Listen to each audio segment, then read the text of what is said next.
Hey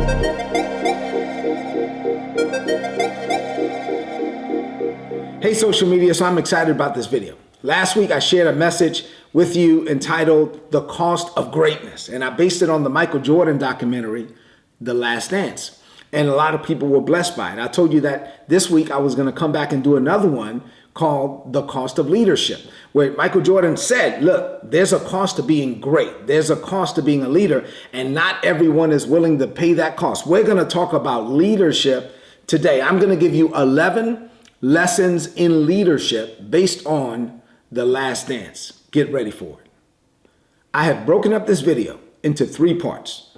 Part 1 will be leading yourself. Part 2, leading others. And part 3 is what it will cost you. And I have lessons in all of these. So let's start with part 1.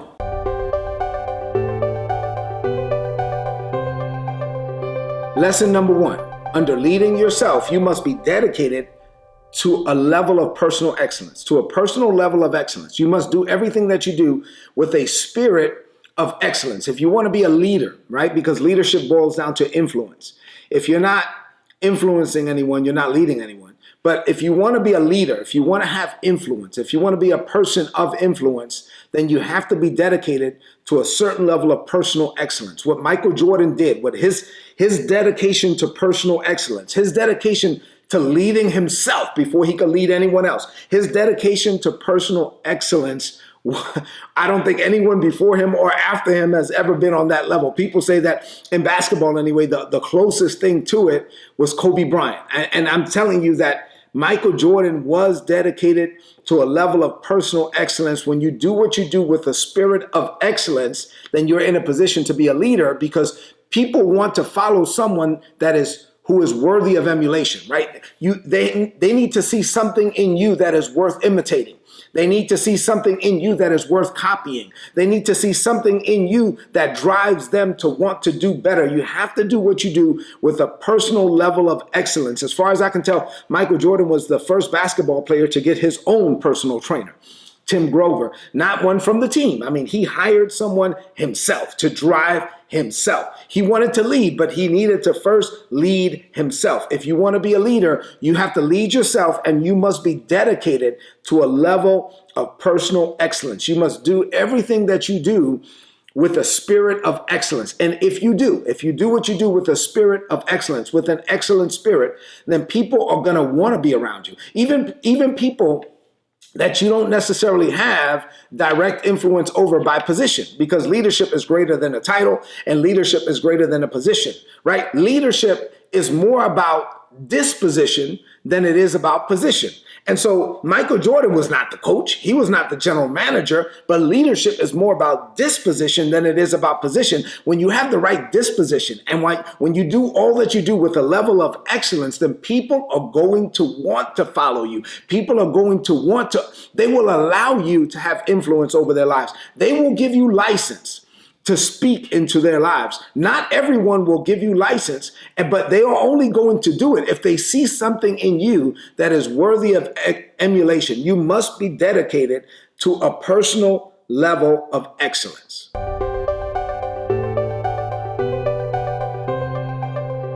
Lesson number 2 is leaders lead from the front. In the Army, we used to say you can't lead from the rear, right? Leaders lead from the front, meaning that as a leader, you must set the example. People must see the example in you. And watch this. It can't be that you're one of those people that say, hey, well, do as I say, but don't do as I do, meaning that your audio does not match your video.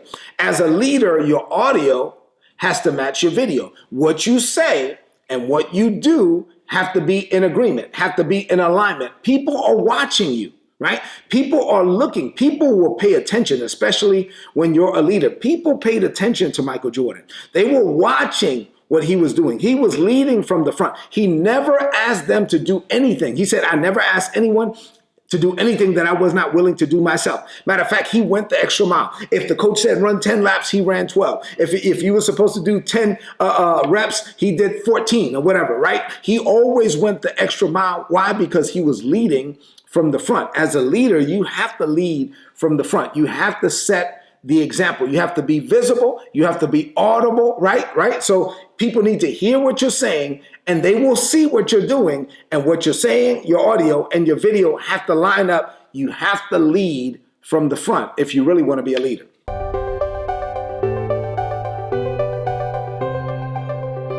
Lesson number 3, you will attract what you transmit. Let me say that again. You will attract what you transmit. You're going to get in what you're putting out. You will attract what you transmit. Because Michael Jordan was excessive, like obsessive with winning, right? He was obsessed with winning. And you know who he attracted? He had attracted people who were also obsessed, right? And so a good example of this is Tim Grover, his personal trainer. So I'm watching another documentary that's talking about this documentary, and they were asking Tim Grover about, Michael Jordan and how he prepared Michael Jordan to become Michael Jordan, right? And so Tim Grover did some stuff as I was listening to him. Then I was like, and Tim Grover was like, well, Michael liked me because I'm just as crazy as he is, right? I'm just as obsessed as he is. You are going to attract what you transmit, right? And so since Michael Jordan was transmitting that's what he attracted. So Tim Grover, I'm watching this thing about Tim Grover getting Michael Jordan ready to be Michael Jordan. And Tim Grover talks about how he had to, before like today, where everything is recorded and everything is online and everything is on demand, you can watch whatever game you want. So Tim Grover, what he did was before he really started going to all the games and all that, he would watch Michael Jordan on TV, or he would record the games. And sometimes they were not local, so he had to get somebody else to record it and then go get the tape and then watch the tape before he got ready for the workout session the next day. And this is, you talk about obsessive, right? Obsessive. Watch this. Tim Grover said, this is before Fitbits and before Apple Watches. Tim Grover, he watched Michael Jordan in a game and he wrote down, he was like keeping track of how many steps he took, right? Now think about this for a minute.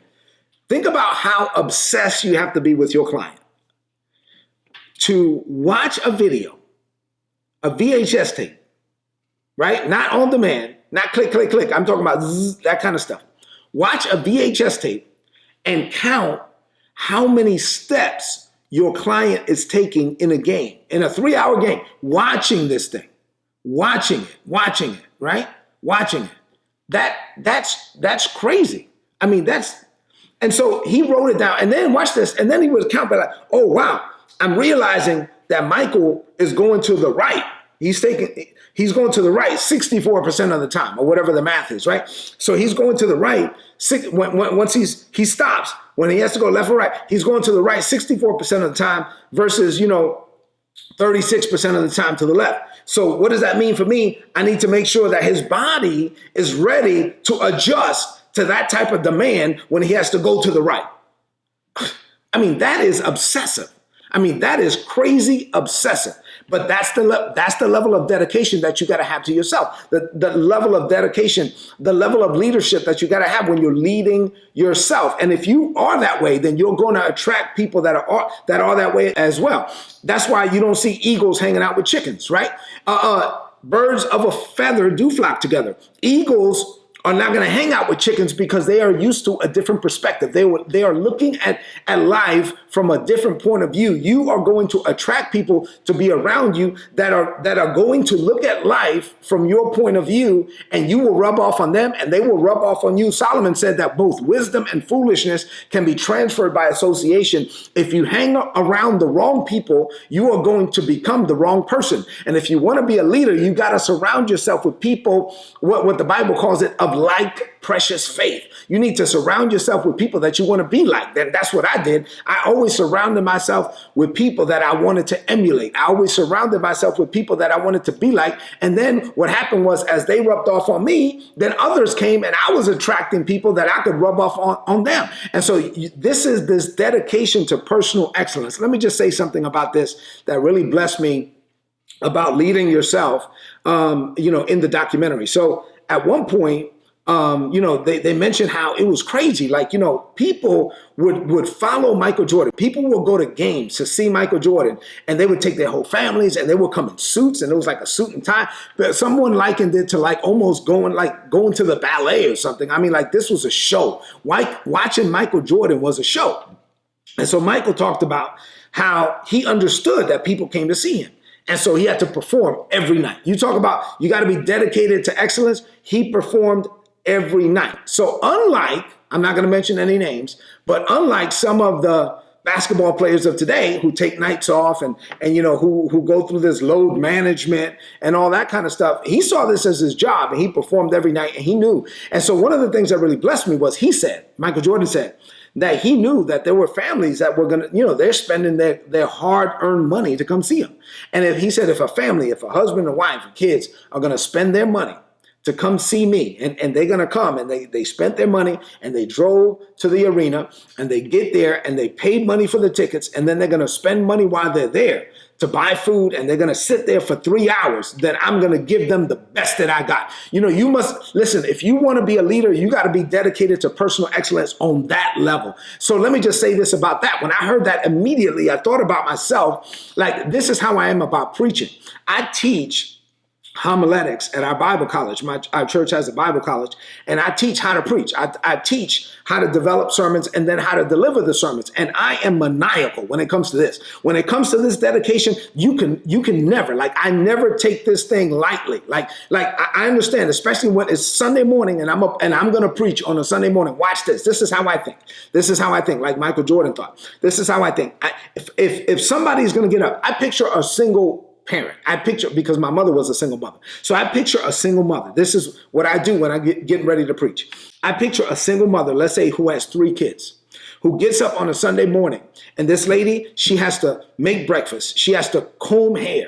She has to make their hair pretty kind of thing, right? Iron clothes, get all the kids ready, give them breakfast, clean up, put the dishes away, get everybody in the car. Tell her, hey, put your seatbelts on. Hey, stop fighting, that type of thing. You know how it is in the United States. To get to your church, they probably have to drive past 100 churches. So I picture her getting in her car, driving past 100 churches to get to our church. And then she gets there. She gets in the sanctuary, goes over to children's church, signs her kids in, right? So the kids get signed into children's church. Maybe she has a teenager. The teenager goes over to the teenage church. She gets into the sanctuary. This is one of the only times in the whole week that she has some time by herself, that she can really just spend some time with God. She gets in the sanctuary all by herself. She sits down. She begins to worship. And when it comes time for the word, she is ready to hear from heaven. And when I stand behind that pulpit and I'm thinking about her and she is ready to hear from heaven,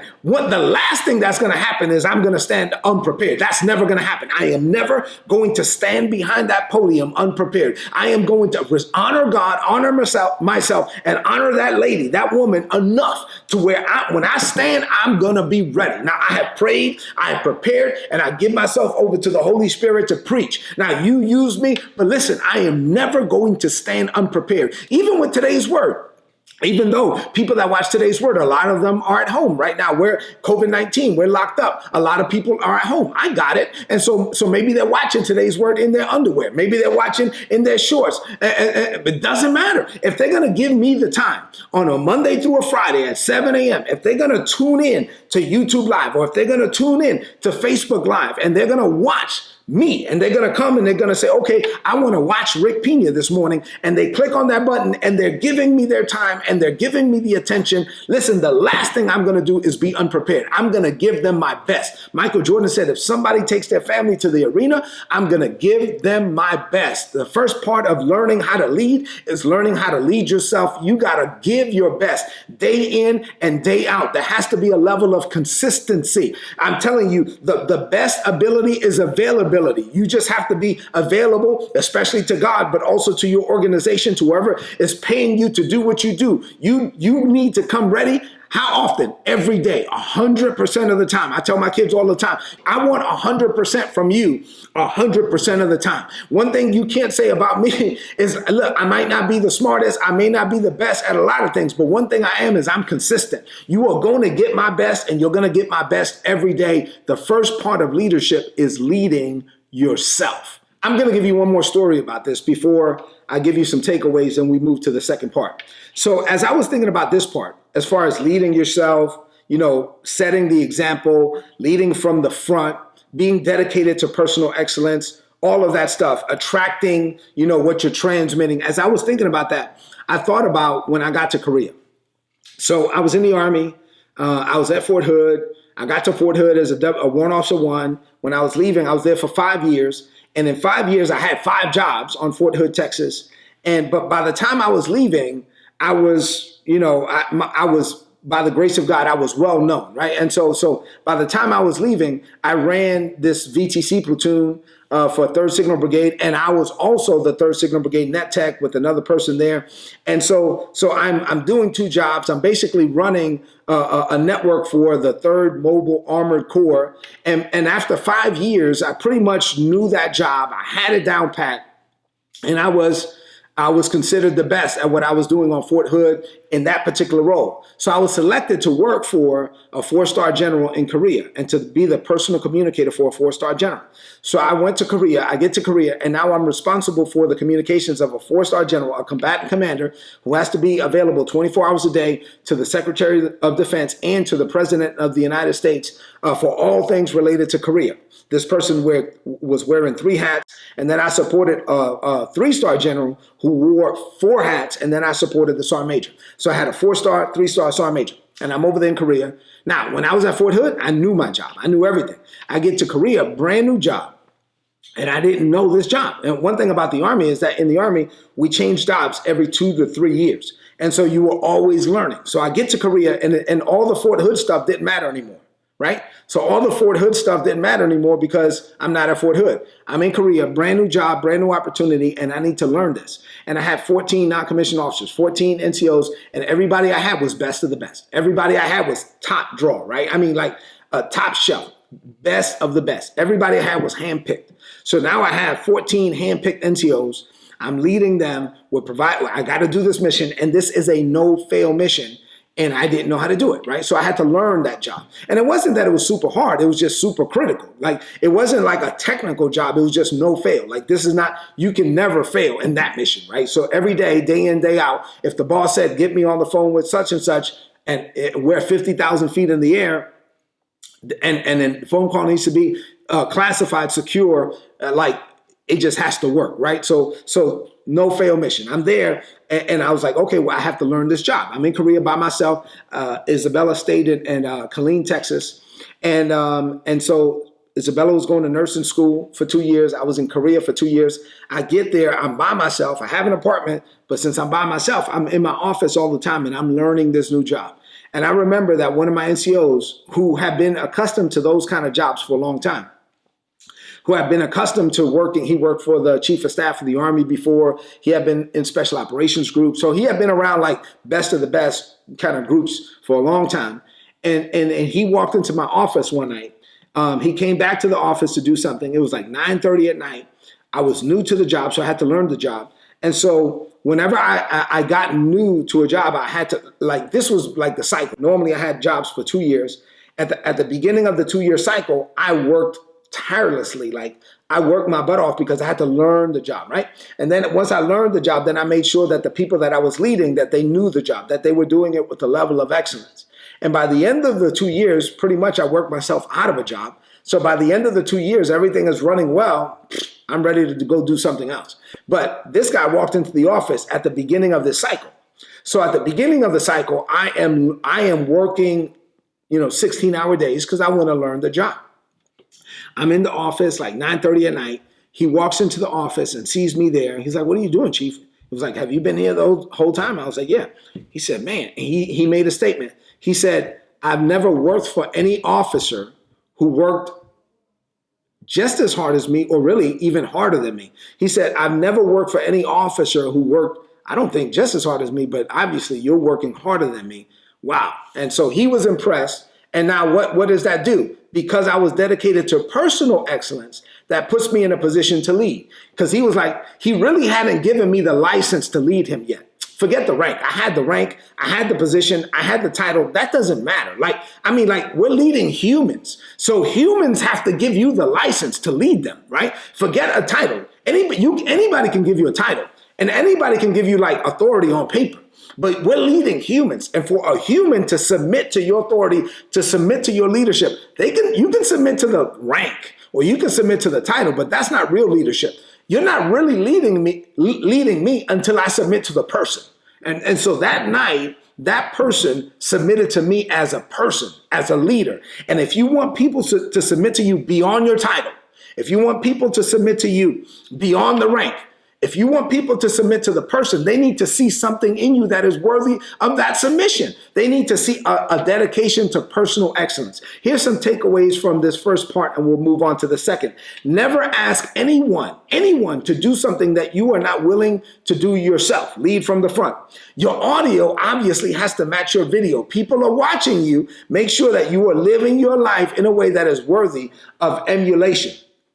Your respect will come from your example.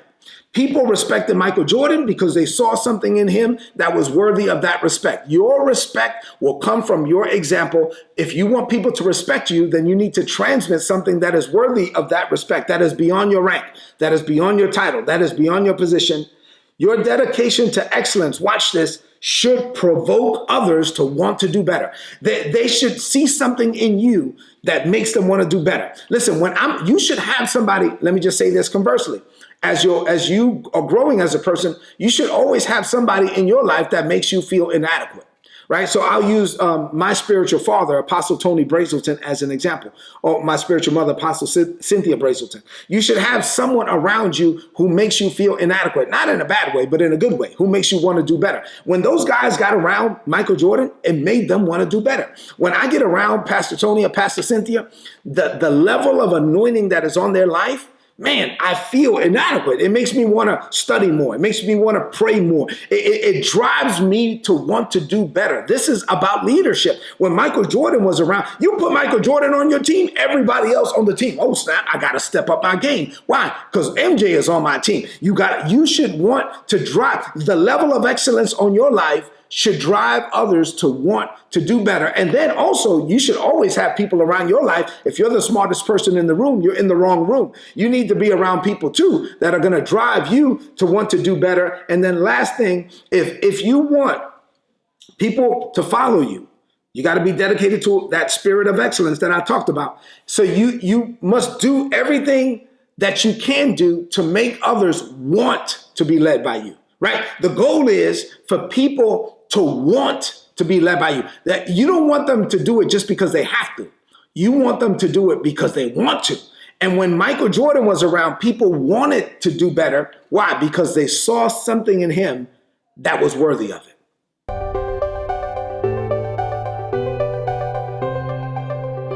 Okay, now this is part two. Part two is about leading others. The first lesson here, lesson number 4, is leaders acknowledge that the team is bigger than any one individual. Lesson number 4 is you got to acknowledge that the team is bigger than you, right? At the end of the day, if you want to be great, it has to be bigger than just you. Michael Jordan was amazing when he came into the league, right? Michael Jordan was amazing. He came into the league. He's doing these amazing things. Doug Collins was his coach. He was winning scoring titles, but he never became a champion until Phil Jackson took over. And Phil Jackson had to teach Michael Jordan that the team is bigger than the individual. Phil Jackson had to get Michael Jordan to buy into the triangle and say, you know what? You're going to have to pass the ball. You're going to have to rely on others. You're not going to win rings by just winning scoring titles. Michael, if you want to be a champion, and I know you want to be a champion, we are going to have to involve everybody on the team. You got to know that, listen, it's bigger than you. You cannot do it by yourself. If you want to be a leader, if you want to accomplish what it is that God sent you to this planet to accomplish, you cannot do it by yourself. Michael Jordan's agent, David Falk, he was the agent for people that played individual sports before Michael Jordan. And then after Michael Jordan, a lot of basketball players came over to him as clients.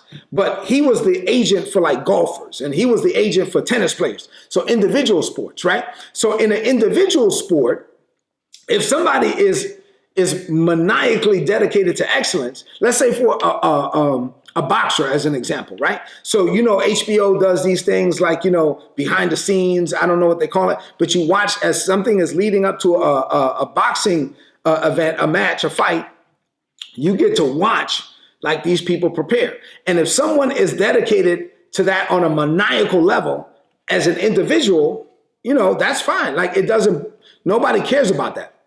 Nobody's going to complain about that because they're like, okay, well, that's individual. But for you to want to do that on a team sport, when David Falk was marketing Michael Jordan, he marketed him as an individual, even though he was on a team. And so that caused some friction at first. Like, it was like, wait a minute, this is the first guy to get his own shoe in his own name. And so, Magic Johnson didn't even have that. Larry Bird didn't even have that. So now, wait a minute, what's going on here? You're marketing him, and people would tell David Falk, hey, listen, this is not a tennis player. This is not Arthur Ashe. He also was the agent for Arthur Ashe. Arthur Ashe had his own tennis racket because of David Falk. It's like, listen, this is not Arthur Ashe. This is not an individual sport. This is a team sport. It's like, yeah, but I need to market him as an individual. But when it came to playing, although he was being marketed as an individual, when it came to playing, he had to play as part of a team. And you got to learn that no matter how great you are as an individual, when it comes to playing, you have to play as part of a team. It's bigger than you. You are part of an overall team. And that's a lesson that you have to learn on the path to becoming a great leader.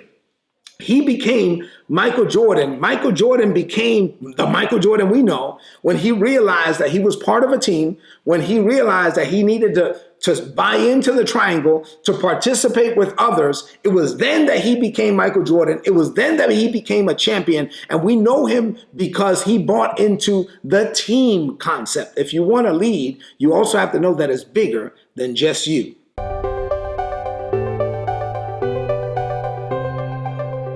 Lesson number 5. It flows in with number 4. Lesson number 5 is leaders make others better.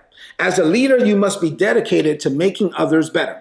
When I was in the Army definition for leadership is the ability to influence soldiers into the accomplishment of the mission while providing them purpose, direction, and motivation. I don't like that definition because what it connotes is I'm back here, I'm the leader. You're over there, you're the led, and I'm providing you purpose, direction, and motivation. It's like I'm in charge and you're not, and you're going to do what I say. I don't know, 20 years ago, I read a book by Dr. Warren W. Wiersbe entitled On Being a Servant of God. And in that book, he quotes Dr. Ted Ward, a Christian educator. And Dr. Ted Ward gave a definition of leadership that I adopted over 20 years ago, and that's what I use. Ted Ward said, leadership is a servant relationship which facilitates human development. Let me say that again. Leadership is a servant relationship which facilitates human development. As a leader, you must be dedicated to making others better. As a leader, you must be dedicated to whoever's on your team. You don't get to pick your team, right? The organization gives you people, and you must be dedicated to developing them. You must be dedicated to making them better. You must be dedicated to getting the most out of the people that you have been given.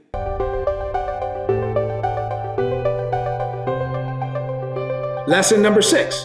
Leaders get the most out of role players. Leaders get the most out of role players. Listen, if you are anything like me and you're dedicated to excellence, right?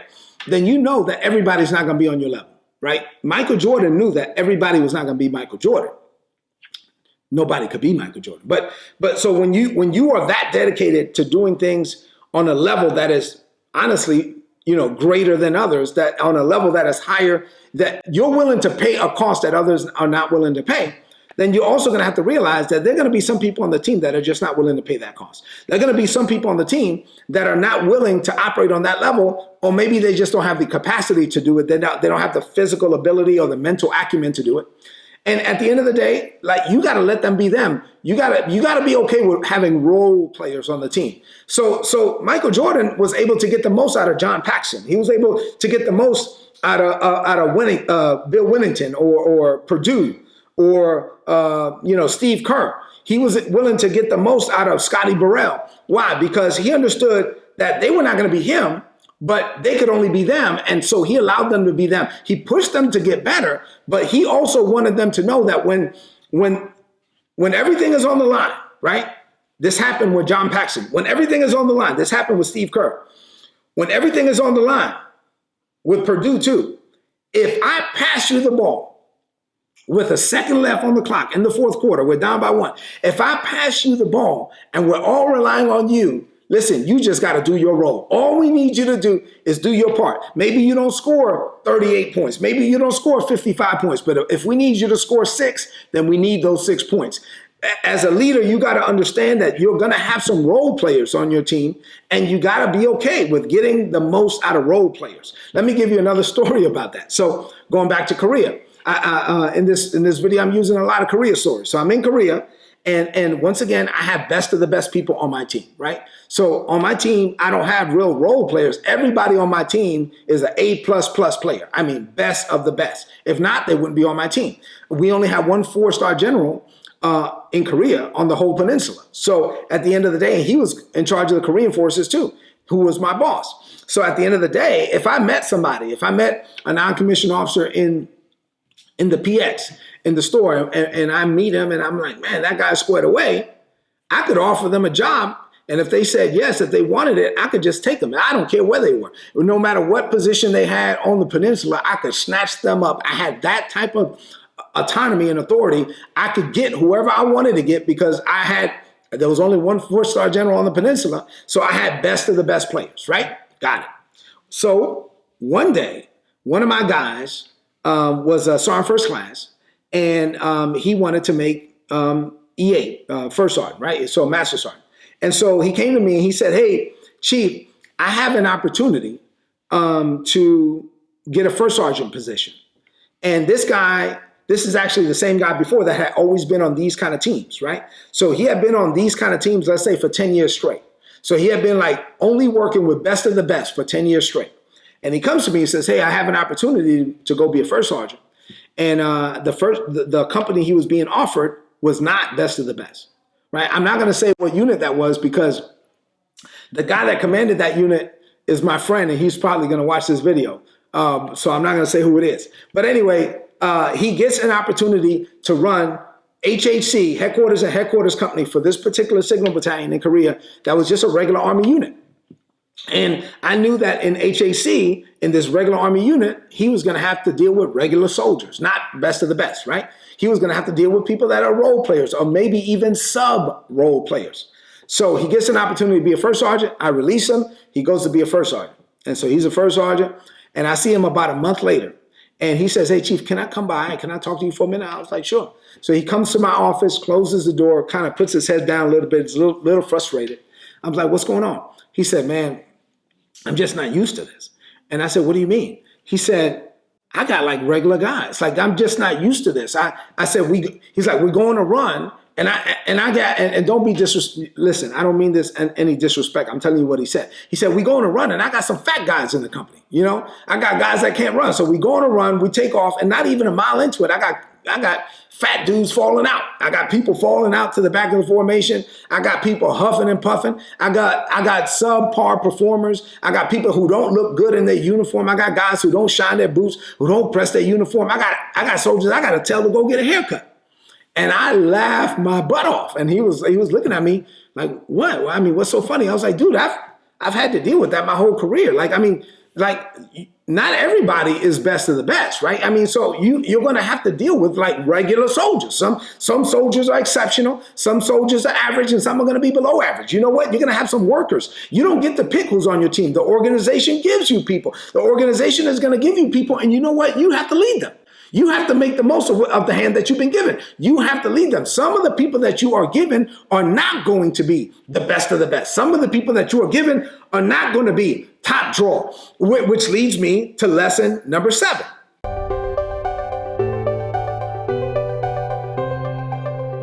Lesson number 7 is leaders learn to play with the hand that you've been dealt.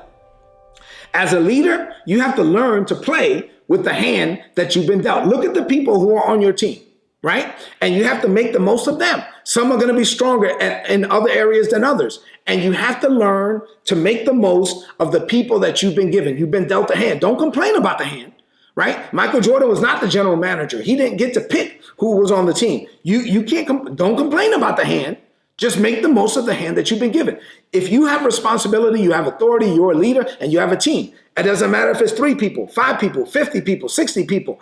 Those are the people. I remember I got to Fort Hood, Texas, and I was 24 years old, and I was a W01, and I was in charge of this platoon. I was a platoon leader in 57 Signal Battalion, HAC, and I had the TYC platoon, and I had 60 people in my platoon, and I was also the XO for the company. But in my platoon, in 60 people, in an HAC, you're going to have some stellar performers and you're going to have some not so stellar performers. I had to learn how to get the most out of everyone that I was given. Michael Jordan had to learn how to get the most out of Scottie Pippen, who arguably was the second best player in the league at the time.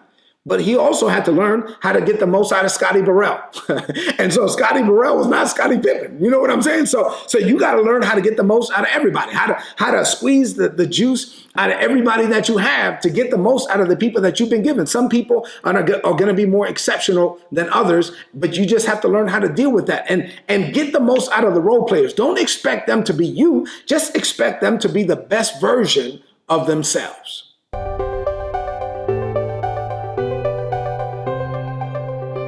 Lesson number 8, everyone is not the same. Let me say this. Oh man, this is something that we really need to talk about in 2020.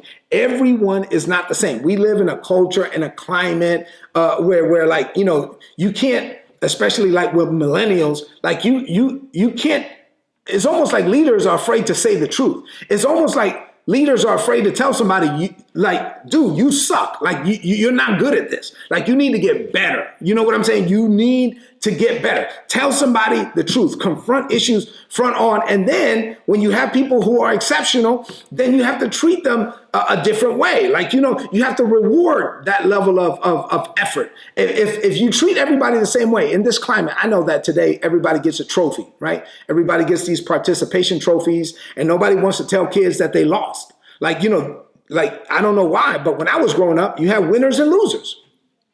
And we were okay with that. If you lost and you got upset and you were pissed off, good. You should get pissed off if you lose. I hate losing. I hate losing. Oh, Rick, hate is a strong word. No, it's not even strong enough for how I feel. I hate losing. Michael Jordan hated losing. I'm telling you, I like to win. You know, I don't like to lose. And so, no, I'm okay with winning and losing. I'm okay with winners and losers. And then when you have people that are putting forth the effort, then you should reward them. There's going to be okay with treating them a certain way. When in the documentary, you see that certain people got certain seats on the plane. You know, certain people got certain treatment. Michael Jordan looked like he had his own little locker room almost, you know, in the facility.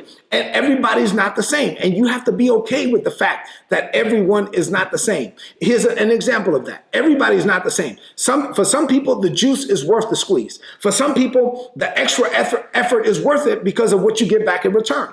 I'll give you an example with Dennis Rodman. Dennis Rodman, oh my God. I mean, today people will go crazy because of social media, but Dennis Rodman in the middle of a season was like, man, I'm tired. I need a break. I need to go to Vegas. And between Phil Jackson and Michael Jordan, who were both basically leading the team as co-leaders, they decided to let him go. And he was supposed to go to Vegas for a couple of days and he didn't come back. And Michael Jordan had to go as a leader to go all the way to Vegas. Now, he wouldn't have done that for Scotty Burrell. Right? They wouldn't have done that for Steve Kerr, but they did that for Dennis Rodman. Why? Because they needed Dennis Rodman. Because Dennis Rodman was just different. He was unique. He was special, and they were willing to make the investment. Listen, you got to be okay with treating people differently if it warrants treating them differently. That in 2020, I know that's not politically correct, where everybody, oh, let's treat everybody the same. No, don't. Listen, when I was growing up and I was putting forth the extra effort, I remember having this conversation with a couple of leaders that, look, if you're going to treat me the same as everybody else, then what's the motivation for me? Like, what's in it for me? Here I am busting my butt, going above and beyond. No, I expect preferential treatment. I expect to be treated differently if I'm going to go above and beyond. So you don't have to treat everybody the same. Michael Jordan went to Vegas to pick this dude up because he was partying, got him out of the hotel, took him back, and they went on to win a championship. Another time, in the middle of a championship run in the finals, they're like, hey, where's Dennis? Dennis missed the practice. Where's Dennis? Nobody knows where Dennis is. Dennis went to like the WWE. Like WWE, WrestleMania, SmackDown, whatever it was. So they're like, where's Dennis? Dennis is on TV doing some kind of WrestleMania stuff. Are you crazy? In the middle of the finals. They wouldn't have accepted that from anyone else, but they did accept it from Dennis. You know why? Because everyone is not the same. That next night, he went out there and got like 20 rebounds. Everyone is not the same. Here's a leadership lesson that I think a lot of leaders need to hear in 2020. Stop treating everybody the same.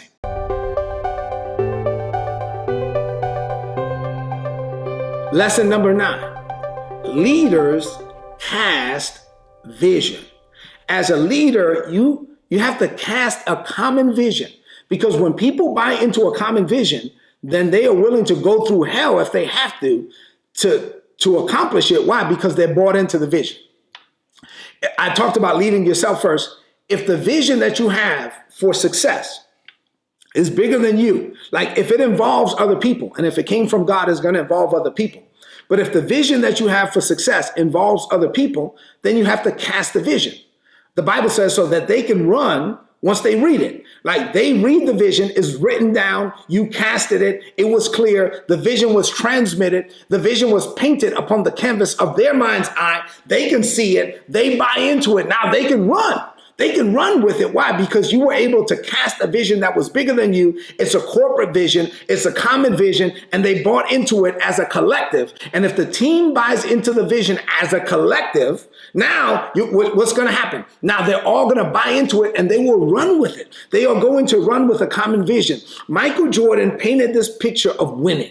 Painted this picture of rings, painted this picture of championships. Him and Phil Jackson, they were able to cast a vision and people bought into it. And since there was a common vision and they wanted to win, they were willing to go through whatever they had to go through. If you look at the documentary, yes, they went through all kind of stuff. Even in that last season, it was crazy. Like the crazy things that were going on the team, between the general manager saying crazy stuff and the owner, and then the players have to deal with this, and Scottie Pippen wasn't getting paid. And then you have Dennis Rodman going to Vegas, all of this crazy stuff. But because there was a common vision, they worked their butts off and they worked out, and they did the breakfast club, and they worked out in the morning, and they worked out in the afternoon. And listen, if you cast a vision and people buy into it, there's no limit to what they will do. They will go above and beyond for you and for the vision. Why? Because they bought into it.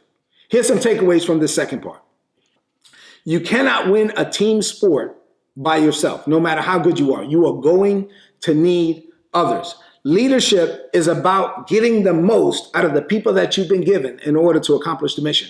So leadership is about them, right? First, lead yourself. And once you lead yourself, once you establish a level of personal excellence, then shift your focus to them. It's about them so that you can all make it to the top of the mountain. If you made it to the top of the mountain by yourself, you didn't really make it. It wasn't really a success. You are only really a true success as a leader if you made it to the top of the mountain and you look around and your whole team is there with you. That's leadership. Your people are your treasure, so treasure them. Every organization says, oh, people are our greatest resource. Well, then treasure them, right? Because people are not machines. Humans are different. And so you got to treat them different. You have to treasure them. You're going to have to deal with every person individually. You're going to have to lead people in a different way because everyone is different. And so treasure every person on your team. Let them know that you are the treasure of the organization. And if people feel like you care, if people feel like you've been bought in, if people feel like you have, like people said, even in the documentary, look, B.J. Armstrong said, I didn't like it. Leadership is not likership. I didn't like it. I didn't like what we had to go through, but I did it. Steve Kerr said, I did it because we were bought in, because I knew that Michael just wanted to win and I wanted to win. There was a common vision. If people know that you have their best interests at heart, if people know that at the end of the day, you're trying to do something that is bigger than all of you, then they will let you lead them through hell if that's what it takes. Okay, part number 3, we only have 2 more lessons. Part number 3, let me just talk about in these last 2 lessons what it is going to cost you to be a leader.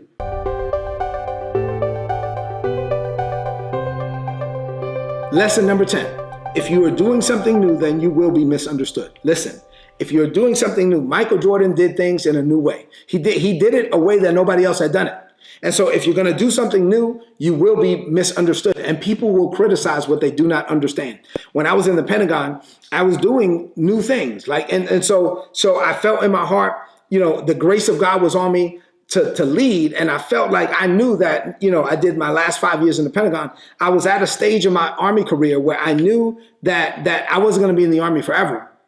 And so I wanted to leave a legacy. I wanted my impact to outlive my service in the Army. And so as I was there, and I was the first Signal Corps warrant officer to get to the Pentagon, by the time I left, there were 9. You know why? And then I was able to create positions all over the U.S. Army, critical positions for warrant officers to be senior leaders, to have positions of influence, because at that point I knew that I wanted to leave this legacy. I wanted it to outlive me. I wanted there to be a lasting impact. I wanted others to be able to enjoy the success that I was enjoying. But I also knew that I was going to be misunderstood as I did it. So as I was doing something that no other warrant officer had done within the U.S. Army Signal Corps, then people criticize what they do not understand. People criticize Michael Jordan, right? Because he was doing it in a new way. I mean, like even in the documentary that said, hey, look, when people watch this, people might think that you're a butthole. People may think that, that you were a tyrant. And Michael Jordan kind of teared up when he thought about it, but he was like, hey, look, this is me. This is who I am. This is what I did. This was the cost of it. I had to pay the cost for leadership. I had to pay the cost for greatness. And guess what? Not everybody's willing to pay that cost. I was willing to pay that cost. Guess what? I was willing to pay that cost as well. I was willing to pay the cost to become who it is I knew that God had called me to be, even if it meant I was going to be misunderstood, even if it meant I was going to be criticized. As many people love Michael Jordan, and Michael Jordan is beloved all over the world, there are some people, go on YouTube right now, there are some people who don't like him, right? And as many people who know me within the U.S. Army Signal Corps, thankfully, by the grace of God, I have a good name. God gave me a good reputation. But there are some people who are not Rick Pena fans. And you got to be okay with that. Like, for you to be a leader, listen, you are going to be misunderstood if you're going to do something new. And you have to be okay with it to the point where my last point, my last lesson, lesson number 11,